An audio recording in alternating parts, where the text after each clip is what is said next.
I really do wish that today I could have brought in 1,500 workers from AK Steel in Butler, Pennsylvania to talk about how China circumvents the current 232 agreement, or Section 232. And I think that really, for most of us, we can talk pretty good from here, but I always thought the best place is to go to where these people are that do all these wonderful things. Do it in their time and in their place, and give them the opportunity to show you what they actually do. This past Monday, I was in AK Steel in Butler, Pennsylvania, the last producer, by the way, of grain-oriented electrical steel in the United States. They are under great duress right now. And why? Because of the way the circumvention of 232 tariffs takes place. And I would like to submit this, Chairman, for the record. This is just a little map that shows you the pathway from China to Tijuana, Mexico, where the steel coils the laminates are then cut and shipped to America, and all of a sudden the finished product is, oh no, this didn't come from someplace else. This is actually right here in part of what we do. So I'd like to submit that for the record because I think it's really important. If you don't have a nav system, you need to have a map in front of you of what exactly is happening with the steel business. I'd also like another slide that would actually show you Canada and Mexico and the circumvention of the 232 tariff on grain-oriented electrical steel. And the reason I bring it up, there are many people that will say to you that the current agreement in the phase one with China just didn't go far enough. So when I said I'd like to meet with people in their place, I went to Blair Steel in Newcastle, Pennsylvania, to talk to a guy named Bruce Kinney who runs that company, and this company is formed back in the early 1800s. I asked Mr. Kinney, I said, Mr. Kinney, are these steel tariffs going to hurt you? And how badly is it going to affect you? And the other part of this is, what else could we have done? He said, you know, they're not going to hurt us as much as some people say they are. And when it comes to what else could we have done, we needed this guy 39 years ago, not now. Every administration sat in Washington, D.C. and told people how upset they were with the loss of manufacturing jobs in the United States of America and didn't do a damn thing about it. And when you talk to people who are involved in what you do, because you do such a deep dive on it, is there something we don't understand about China's long-range goals? Is there something we don't understand about the Asian mentality that is about generational efforts to get to where they want to go and thinking that the way they think, that's all right? And who suffers? Anybody who's in the way of trying to get to that goal.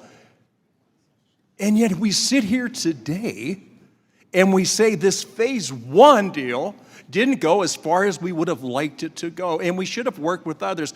Bob Lighthizer worked his tail off with his group to get to this point. It's a starting point, not a finish. Not a finish. And sometimes when I sit and I listen to this and I say, you know what? What everybody's saying is correct. But how do we do it? What do we do? What did we do to stem this? Listen, I watched AK Steel, I watched Allegheny Technologies, I watched them file anti-dumping and countervailing duty petitions against imports of grain-oriented electrical steel. And you know what? The Czech Republic, Germany, Japan, Korea, Poland, and Russia were all found guilty of dumping this steel. But the end result was, but it really didn't hurt America. Are you kidding me? Are you kidding me? So we can go to the WTO, and I got to tell you, I'm in the automobile business, if I lose a sale today to a competitor, I may never see that customer again.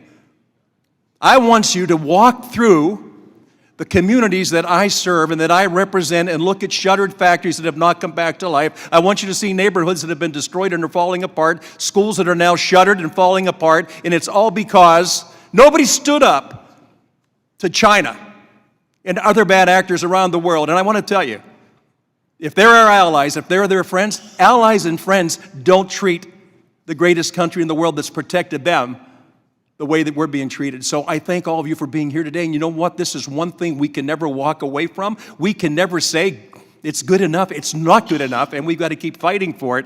But as the famous philosopher George Santayana said, those who do not learn history are doomed to repeat it. All we have to do is go back to the 30s and look what happened. Look what happened when two small countries joined together and almost brought the world to its knees.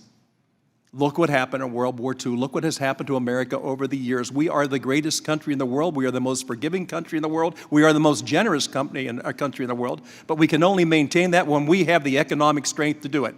Oftentimes, We are willing in our hearts but weak in our wallets. This is one of those times where we have to look at what we've really lost over the years because we didn't stand up to something we knew was wrong. We've got to protect our workers. We've got to protect our communities, our schools, everything from the ground up.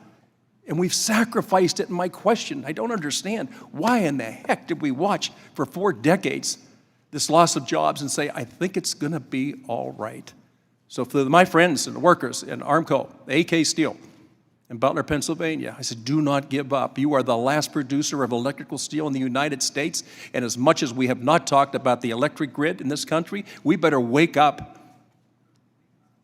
and smell the coffee, because this is getting away from us too quick. We will not be able to defend ourselves in the future if we do not have strong steel, and we don't have strong farms, and we don't have strong manufacturing. It's just a fact of life. Chairman, thanks so much for having this, and it's a real wake-up call. We can do these things, but we have to have the strength and the stomach to do it. So I appreciate the opportunity, and I would really like